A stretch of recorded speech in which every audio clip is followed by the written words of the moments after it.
Dae-ho Kim floated in the darkness between stars, his small cleaning ship moving slowly through the debris field near the Veil Nebula. The wreckage around him told a story he had seen too many times before. Twisted metal that had once been homes, fragments of ships that had carried families to safety, and the silent testimony of another world that no longer existed. The Kethran colony had been beautiful once, a peaceful place where gentle blue-skinned beings had grown crystalline gardens that sang in the solar wind. Now it was nothing but scattered atoms and broken dreams. He guided his ship between the larger pieces of debris, his scanner marking each fragment for collection. This was what humans did in the galaxy now. They cleaned up the messes that others made.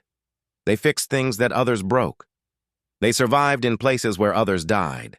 The Galactic Council paid them well enough for this work, and it kept humanity fed and housed across 100 worlds. Nobody expected much from humans, and that was exactly how they liked it. Dae-ho had been doing this job for 15 years, ever since he left the Earth Defense Force. Back then, he had been an engineer working on systems that few people talked about, and even fewer understood. The Defense Force had been disbanded 300 years ago when humanity joined the Galactic Council and agreed to follow the path of peace. Now he picked up pieces of dead civilizations for a living, and most days he tried not to think about what he used to build. His communication system crackled with static from the nearby nebula. The hegemony fleet had moved through this system 6 days ago, and their weapons still left energy distortions in space. The hegemony was what everyone called the alliance of species that had decided the galaxy needed new management. They traveled from system to system, giving each world a simple choice: submit or be destroyed. 47 civilizations had chosen to fight. 47 civilizations had been completely eliminated. The Galactic Council held meetings about the hegemony threat. They passed resolutions condemning the attacks. They formed committees to study the problem. They did everything except actually stop the killing. The Council had been designed to prevent wars, not fight them, and when faced with an enemy that simply ignored diplomatic protests, they seemed helpless. Sujin Park sat in the Council chambers, on the massive space station that served as the galaxy's capital, watching another debate about strongly worded statements. She was Earth's representative, a position that came with a nice office and the privilege of being ignored by every other delegate. When she spoke about human concerns, the others listened politely and then continued their conversations as if she had said nothing at all. The hegemony's latest victory was being discussed with the usual hand-wringing and careful language. The delegate from the Alteran Republic was explaining why military action would be premature. The representative from the Unified Worlds was suggesting another fact-finding mission. The Council's military advisor was describing how their combined fleets might be able to slow down the hegemony advance if they worked together perfectly and had several years to prepare. Sujin knew that several years was time they did not have. The hegemony was not slowing down. If anything, their attacks were becoming more frequent and more brutal.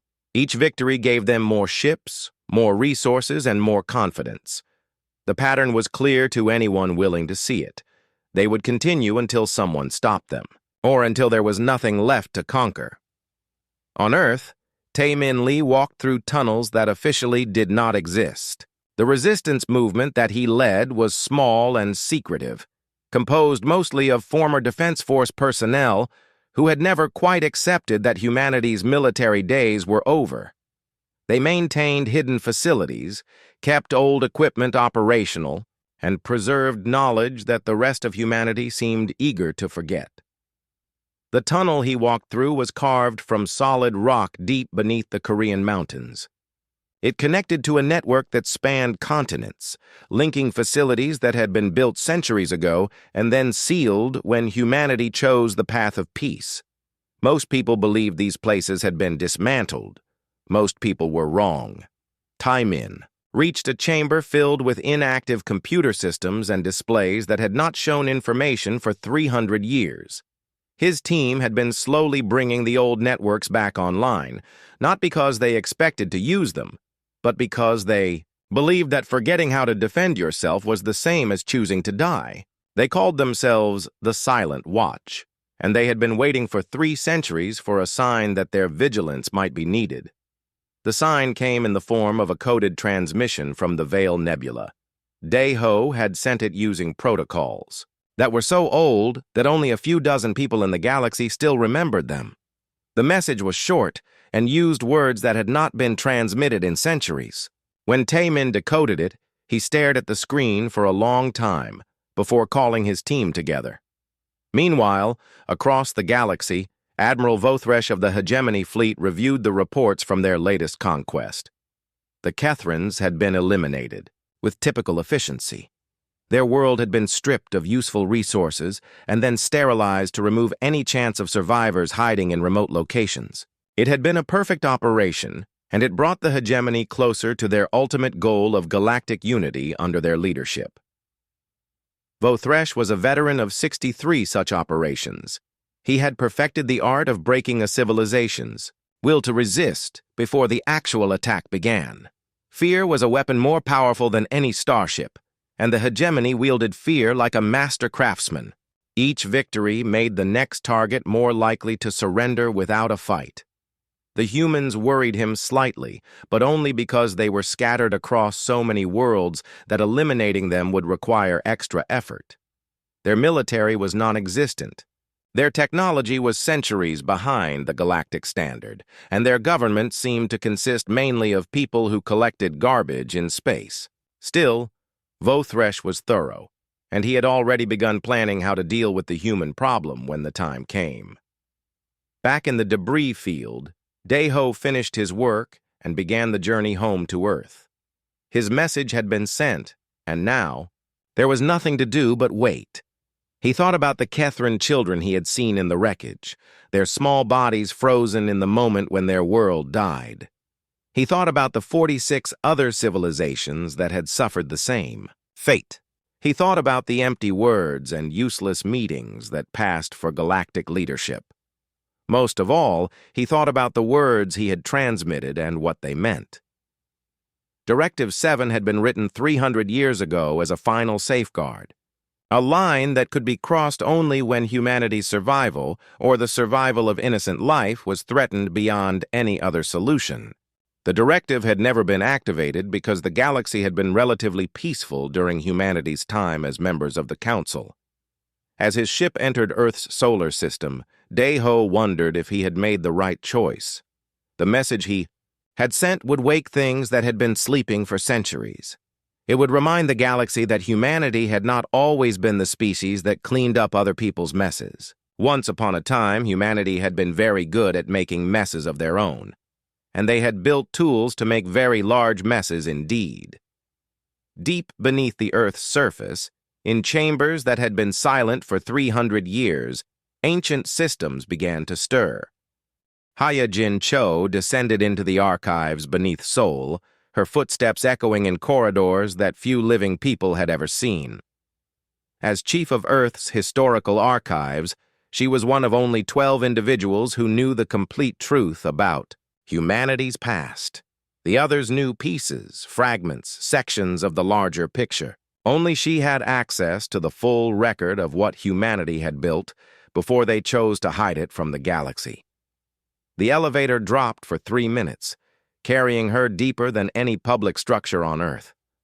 When the doors opened, she stepped into a vast chamber filled with data cores that contained the blueprints of humanity's greatest secret.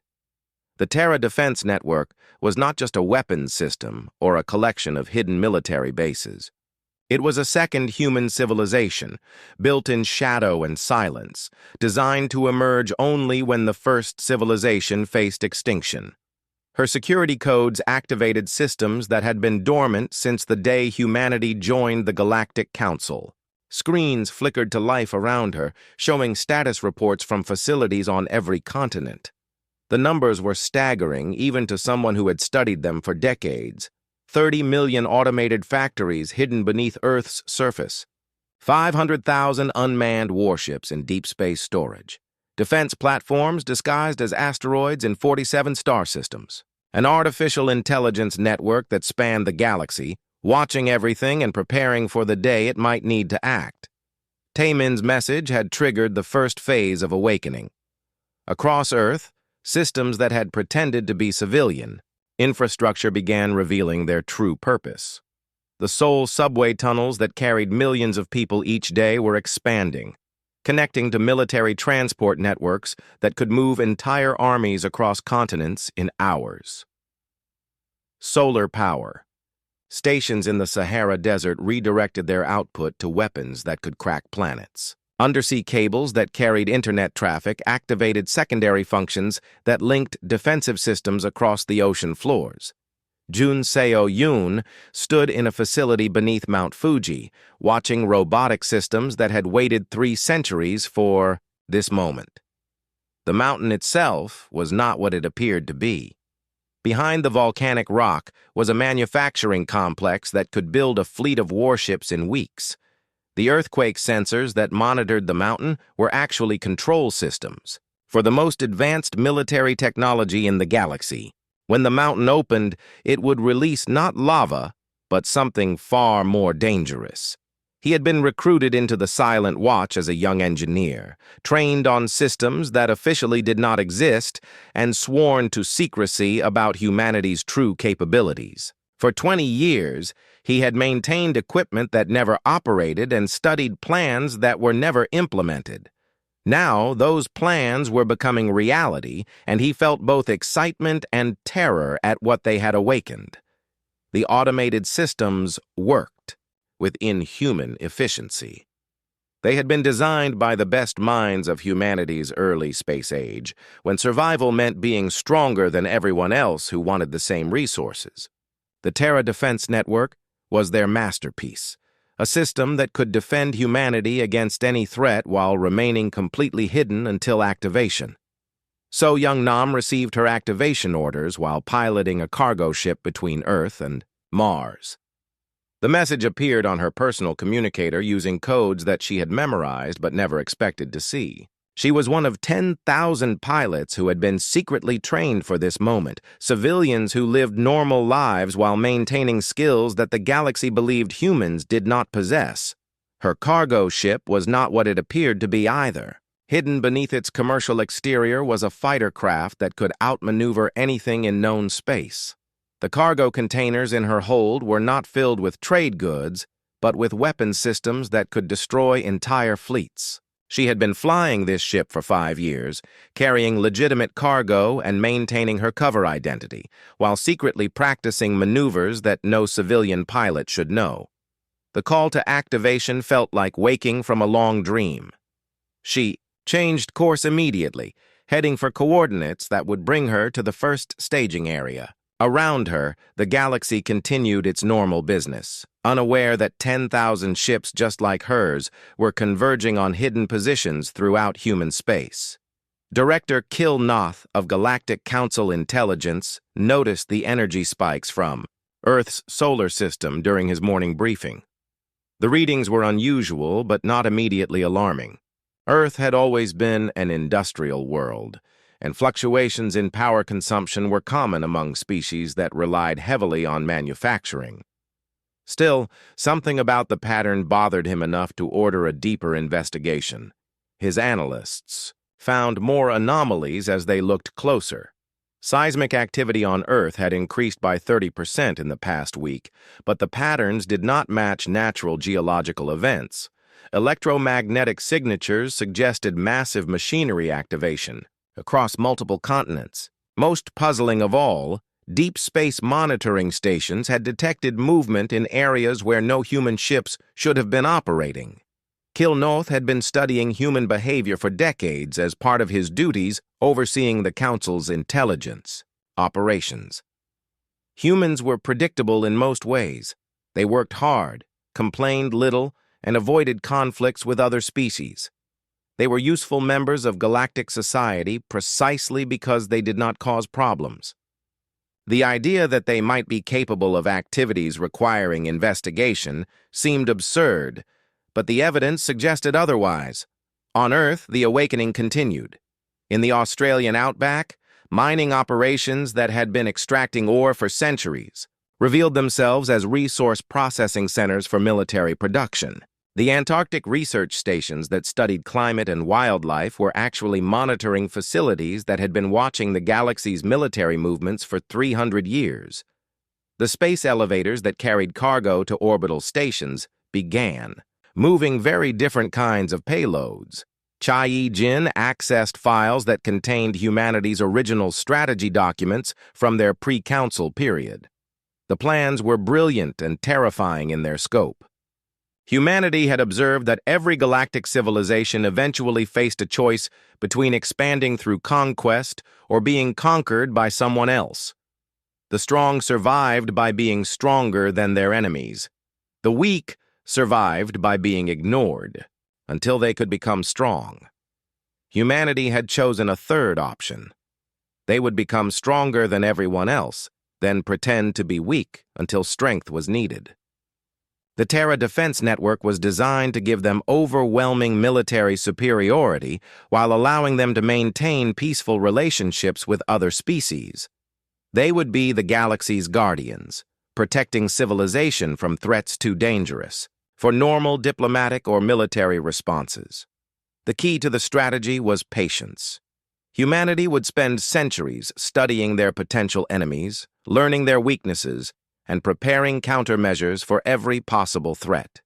When the time came to reveal their true capabilities, they would be ready for anything the galaxy could produce. The network was not just weapons and ships, it was a comprehensive understanding of galactic warfare that no other species possessed. Young Ho Shin worked frantically to coordinate the network's activation from his control center beneath the Himalayas. The artificial intelligence systems were coming online in sequence, each one more sophisticated than the combined computing power of most galactic civilizations. They had been analyzing data for 3 centuries, running countless simulations of potential conflicts, and developing strategies that accounted for every known military technology in the galaxy. The AIs reported their status as they activated. Intelligence networks that had infiltrated every major government were ready to provide real-time information about enemy movements. Manufacturing systems could produce anything from small arms to planet-killing weapons depending on the threat level. Transportation networks could move entire populations to safety or deploy military forces to any location in human space within hours. Most importantly, the weapons systems themselves were beyond anything the galaxy had ever seen. Humanity had not stopped developing military technology when they joined the Council. They had simply done it in secret, with patience and unlimited resources. 300 years of undisturbed research had produced capabilities that made the galaxy's most advanced militaries look primitive by comparison. The Galactic Council continued their debates about the hegemony threat, unaware that the solution to their problem was already being prepared. Sujin Park listened to another round of ineffective proposals while knowing that beneath her feet, systems were activating that could end the hegemony threat in a matter of days. The irony was not lost on her. The galaxy's most peaceful species was also its most dangerous. As the activation continued, Daeho's message reached Taemin's command center. The old protocols were working exactly as designed, waking a sleeping giant that had waited centuries for this moment. The Terra Defense Network was not just becoming operational, it was becoming aware. And for the first time in 300 years, it was preparing for war. The galaxy slept peacefully, unaware that humanity's war machines were stirring in the darkness beneath their feet. Kyung-Soo Han stood on the observation deck of New Busan's orbital station, watching the hegemony fleet approach through the darkness. 43 massive warships moved in perfect formation, their hulls black against the stars, their weapons already charging for the bombardment that would begin in 6 hours. He had been governor of this colony world for 12 years, and in all that time, he had never imagined he would be watching his own execution. New Busan was home to 50,000 humans who had come here to build a new life among the crystal forests that grew in the planet's rich soil. They had farms and schools and small factories that produced goods for trade with neighboring systems. They had no military beyond a few security officers who dealt with wildlife and the occasional shipping dispute. According to every database in the galaxy, they were completely defenseless. The hegemony had given them the standard ultimatum: surrender unconditionally and accept slavery, or be destroyed as an example to other worlds. Kyung-Soo had spent days trying to reach the Galactic Council, begging for protection that everyone knew would never come. The Council's response had been predictable. They condemned the hegemony's aggression and promised to consider sanctions after a thorough review process that would take months. What the galaxy did not know was that Kyung-Soo had served in Earth's military before joining the colonial administration. He had been a strategic planner during the final years before the Defense Force was disbanded, and he remembered protocols that most people had forgotten. When the hegemony ultimatum arrived, he had activated an emergency beacon using codes that were 300 years old. The beacon sent a simple message to Earth: "Colony under attack, request immediate assistance, Directive 7 applicable." He had no idea if anyone was still monitoring the old frequencies or if the protocols still meant anything after so many centuries of peace. But as the hegemony fleet prepared to destroy his world, Kyung-Soo allowed himself to hope that humanity's reputation for harmlessness was not the complete truth. On Earth, Mi Young-jung received the activation order while she was teaching her daughter how to ride a bicycle in their suburban neighborhood. The message appeared on her personal device, displaying words that she had hoped never to see. Fleet Command Alpha 77 activated. Report immediately. Authorization Terra Defense Prime. She kissed her daughter goodbye, told her husband. She had to work late and drove to what appeared to be an abandoned warehouse on the outskirts of the city. The warehouse was another deception. Beneath it lay the command center for Earth's hidden fleet, a facility that had been maintained in perfect readiness for 3 centuries. Mi Young descended through security checkpoints that scanned not just her identity, but her genetic code, her neural patterns, and her psychological profile. The Terra Defense Network took no chances with infiltration or compromise. In the command center, she found 200 other officers who had lived normal civilian lives until this moment, teachers and farmers and shop owners who were also some of the most skilled military personnel in the galaxy. They had been selected as children, trained in secret, and given cover identities that allowed them to blend into human society while maintaining their readiness for activation. The main display showed the tactical situation at New Busan in real time. The hegemony fleet was larger than expected, but still within acceptable parameters for the network's response protocols. Mi Young took her position as fleet commander and began issuing orders that would have been impossible for anyone else to carry out. Young Ho Shin coordinated the Terra Defense Network's analysis of the situation from his control center. The artificial intelligence systems had been monitoring the hegemony's approach for days, tracking their ships through sensor networks that the enemy did not know existed. Every detail of their formation, their weapons, their tactical doctrine, and their crew capabilities had been cataloged and analyzed. The AIs recommended a response that would demonstrate humanity's capabilities while minimizing collateral damage. The goal was not just to protect New Busan, but to send a message to the galaxy that would prevent future attacks. The response would need to be overwhelming, decisive, and unmistakably the work of a superior military force. Captain Durhak commanded the hegemony assault fleet with the confidence that came from 46 previous victories. His ships had perfected the art of breaking a world's defenses quickly and efficiently. The humans at New Busan had no significant orbital defenses, no military vessels, and no allies willing to intervene. The operation would be completed in less than 12 hours, and the planet would be ready for resource extraction within a week. His tactical officers reported no unusual activity in the system beyond the expected civilian evacuation attempts.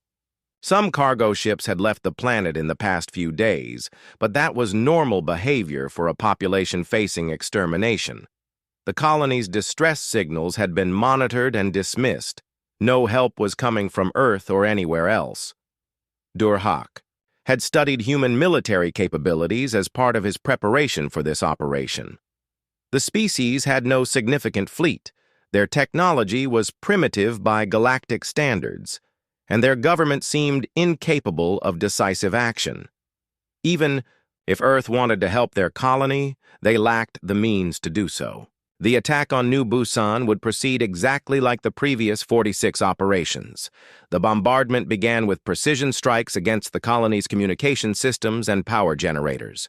Durhak's ships fired from maximum range, using weapons that could crack continents to eliminate targets no larger than buildings. It was wasteful, but effective, and it sent a clear message about the futility of resistance. What happened next would be remembered by every species in the galaxy for the rest of recorded history. The space around New Busan suddenly filled with massive structures that had not existed moments before. Defense platforms the size of cities materialized from what had appeared to be empty vacuum, their surfaces rippling as stealth systems deactivated. They had been there all along, hidden by technology that made them invisible to every sensor. Known to galactic science, the platforms opened fire before Durhak's fleet could react to their appearance. The weapons they used did not resemble anything in the galaxy's military databases. Instead of the energy beams or projectile systems that comprised conventional armaments, the platforms fired something that looked like concentrated starlight. When the beams struck hegemony ships, the vessels simply ceased to exist, converted to elementary particles in milliseconds. Durhak's flagship shuddered as his tactical officers screamed warnings about impossible energy readings and weapons that should not exist. The hegemony fleet tried to return fire, but their targeting systems could not lock onto the platforms. The human defenses moved like living things, flowing through space with grace that defied physics. Their defensive fields absorbed the hegemony's most powerful weapons and converted the energy into fuel for their own systems. The battle lasted exactly 14 minutes. When it ended, the hegemony fleet had been completely destroyed except for the escape pods and medical ships that the human platforms had carefully spared. Not a single civilian had been harmed, and the colony's infrastructure remained intact. The message was unmistakable. Humanity could eliminate any threat with precision that spared the innocent while annihilating the guilty. Across the galaxy, news networks broadcast footage that seemed impossible. The humans, who had been dismissed, as galactic janitors, had just demonstrated military technology that made the most advanced civilizations look primitive. Ships that had destroyed 46 worlds had been eliminated by defenses that appeared from nowhere and used weapons that violated known physics. Sujin Park sat in the Galactic Council chambers, watching alien diplomats struggle to process what they had witnessed. The delegate from the Altoran Republic was demanding explanations for humanity's deception. The representative from the Unified Worlds was asking why Earth had hidden such capabilities. The Council's military advisor was attempting to calculate how many other human colonies might have similar defenses. Sujin had been authorized to provide limited information about humanity's true capabilities. She stood before the assembled delegates and delivered a statement that had been prepared 3 centuries earlier for exactly this moment. Earth's defense doctrine has always prioritized the protection of innocent life above all other considerations. Our capabilities have been developed and maintained solely for defensive purposes. We regret that circumstances have required their revelation. On New Busan, Kyung-soo watched the debris of the hegemony fleet drift past his observation deck. The attack that should have killed 50,000 people had been stopped so completely that most of the colonists had not even realized they were in danger. The defense platforms that had saved them were already fading back into invisibility, returning to their patient watch over human space. The galaxy would never be the same. The species that everyone had ignored as harmless workers had just demonstrated that they possessed the most advanced military technology in known space. more. Importantly, they had shown that they were willing to use it to protect not just themselves, but any innocent beings threatened by aggression. Dongwook Lim walked into the Galactic Council's emergency session 3 days after the destruction of the Hegemony Fleet at New Busan. He was Earth's new Supreme Military Coordinator, a position that had not existed publicly for 300 years, but had been quietly maintained within the Terra Defense Network's command structure. The delegates who had spent decades ignoring humanity's representative now watched him with expressions ranging from fear to fascination. The chamber fell silent as he approached the speaker's podium. Chancellor Mivtar of the Galactic Council leaned forward in his ornate chair, his 4 eyes fixed on the human who represented a species that had just rewritten everyone's understanding of galactic power. The emergency session had been called to address what the media was calling the human revelation, and every major government in known space had sent their highest-ranking officials to hear Earth's explanation. Dongwook had spent 30 years preparing for this moment. He had studied the psychology of every major species, analyzed their cultural responses to surprise military demonstrations, and planned exactly how to reveal humanity's true nature without triggering a galactic war. The Terra Defense Network's sociological models had predicted this scenario with 97% accuracy, and they had developed a strategy for managing the revelation that would preserve galactic stability while establishing Earth's new role.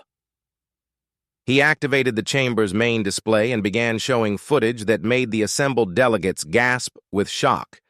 The images revealed the true scope of humanity's hidden civilization: automated factories that spanned entire continents, fleets of unmanned warships larger than most species' entire military forces, and defense networks that protected not just human worlds but strategic locations throughout the galaxy.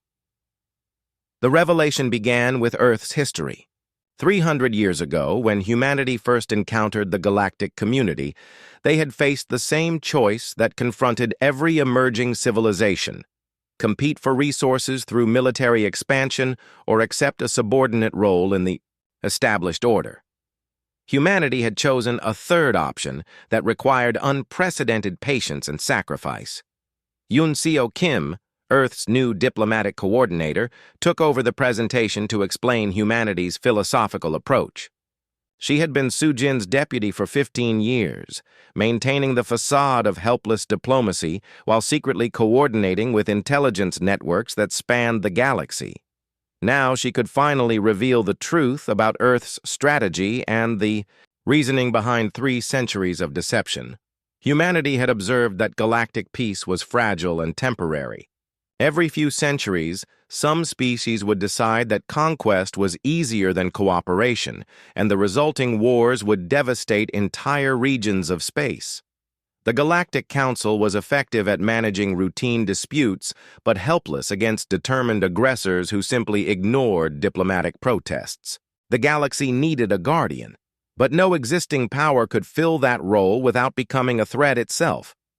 Earth had decided to become that guardian by developing military capabilities so overwhelming that no potential aggressor could succeed, while maintaining a peaceful facade that prevented other species from viewing humanity as a threat.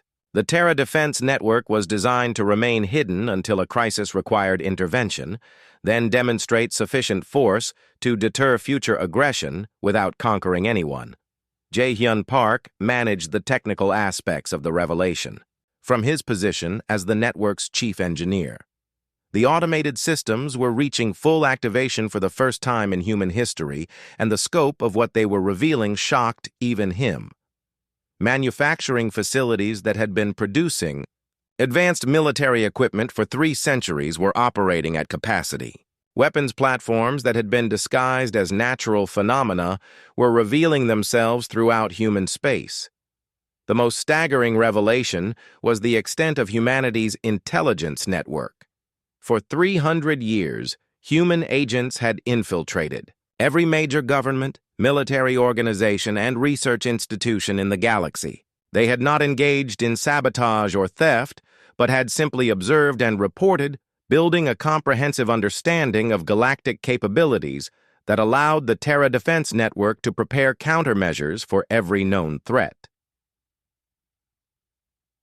The artificial intelligence systems that coordinated the network had been analyzing galactic military data continuously since their activation.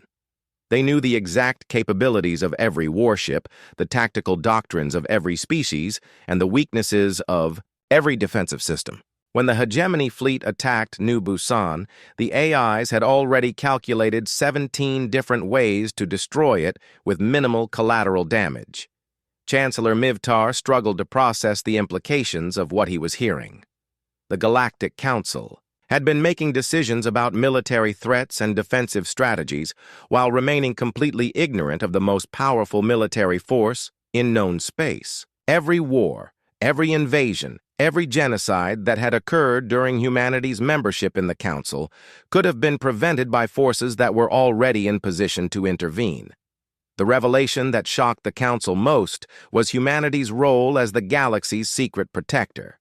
Dong-wook displayed records of 43 military interventions that had been attributed to diplomatic breakthroughs, mechanical failures, or simple luck. The collapse of the Draken Empire's invasion fleet had been caused by human sabotage. The mysterious disappearance of the Vorthak warlords had been the result of precision eliminations by human operatives. The natural disasters that had destroyed the Kethmoran slave markets had been artificial events created by human weapons. Every major threat to galactic peace over the past 3 centuries had been quietly eliminated by humanity's hidden forces. The galaxy's long period of relative stability had not been the result of successful diplomacy or natural evolution toward peace. It had been the product of constant vigilance by a species that had accepted the responsibility of protection while refusing the temptation of conquest. The delegates listened in stunned silence as the presentation continued. The evidence was overwhelming and undeniable. Humanity possessed technology that was centuries ahead of the galactic standard, maintained intelligence networks that penetrated every major civilization, and had been preventing wars while appearing, completely powerless to do so. The hegemony's survivors, who had been rescued from their destroyed fleet and brought to the Council Station, provided testimony that confirmed humanity's military superiority. They described weapons that converted matter to energy with perfect efficiency, defensive systems that treated the galaxy's most powerful attacks as minor annoyances, and tactical capabilities that suggested centuries of advanced military development. Admiral Vothresh, the hegemony's supreme commander, had been captured when his flagship was disabled rather than destroyed. He sat in a detention cell, reviewing tactical data that made no sense according to everything he thought he knew about warfare. The humans had not just defeated his fleet, they had made it irrelevant. Their weapons operated on principles that his science could not explain, and their strategic capabilities suggested planning that spanned centuries. The most terrifying aspect of humanity's revelation was not their military power, but their restraint. They could have conquered the galaxy at any time during the past 3 centuries, but had chosen instead to remain hidden and intervene only when innocent lives were threatened. This suggested a level of long-term strategic thinking and moral discipline that no other species had demonstrated. The Galactic Council faced a crisis that their founders had never anticipated: how to integrate a member species that was secretly more powerful than all other members combined. The existing power structures, diplomatic protocols, and military arrangements had been designed around the assumption that no single species could dominate all others. Humanity's revelation made those assumptions obsolete. Some delegates demanded that Earth be expelled from the Council for their deception. Others argued that humanity's protection had been invaluable and should be formally recognized. A few suggested that the Council should be restructured with Earth as the acknowledged leader. The debate continued for hours without resolution, as representatives struggled to adapt to a completely changed galactic order. The hegemony's response to the revelation was predictable. If they could not defeat humanity individually, they would unite the galaxy's military forces against Earth. Word spread quickly through their remaining territories that the humans had been deceiving everyone about their true capabilities. If the galaxy allowed this deception to stand, no species would ever be safe from human domination. Within days, the hegemony had convinced over 300 civilizations to join a coalition against Earth. The alliance included former enemies, who put aside their differences to face what they saw as an existential threat to galactic freedom. Military commanders who had spent decades fighting each other began coordinating the largest fleet in recorded history. The coalition fleet that assembled at the edge of human space consisted of 12 million warships representing every major military power in the galaxy. It was a force capable of conquering entire star clusters, commanded by the most experienced officers from 300 different species. Ji-Hoon Kang stood on the bridge of the flagship that had never officially existed, watching the largest military fleet in galactic history approach Earth's solar system. 12 million warships from 300 civilizations moved in perfect formation, their combined firepower capable of sterilizing entire star clusters. They had come to force humanity's surrender, believing that even the most advanced military technology could not stand against such overwhelming numbers. The coalition fleet was commanded by the galaxy's most experienced military leaders, species, that had perfected warfare over millennia of constant conflict.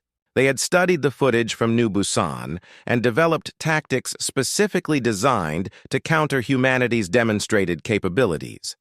Their plan was simple: accept massive casualties while overwhelming Earth's defenses through sheer numerical superiority. What they did not understand was that the Terra Defense Network had been designed specifically to face exactly this scenario. Humanity's strategists had spent 3 centuries analyzing galactic military capabilities and developing countermeasures that would work against any conceivable coalition. The approaching fleet was large, but it was not unexpected. Ha-Yun Lee coordinated the network's full activation from the primary command center beneath the Pacific Ocean. The artificial intelligence systems that had been observing and planning for 300 years were finally operating at maximum capacity. They processed tactical data faster than biological minds could comprehend, calculated probability matrices that spanned thousands of variables, and coordinated defensive systems that operated across interstellar distances. The solar system that the coalition approached was not the same one that had appeared on their star charts. Earth had been transformed into something beyond the understanding of conventional military science. The planet itself had become a weapon, its entire surface integrated into defensive systems that drew power from the planet's core. The moon was revealed to be a massive manufacturing facility that had been producing advanced military equipment for centuries. Mars had been hollowed out and converted into a command center that coordinated defensive operations across human space. The asteroid belt was not a collection of rocks, but a distributed weapons platform that could focus devastating firepower on any target in the system. Even the sun had been modified, its output regulated by technology that treated stellar engineering as a routine operation. Seung-Min Choi commanded the ground-based defense forces that represented only a tiny fraction of humanity's true military capability.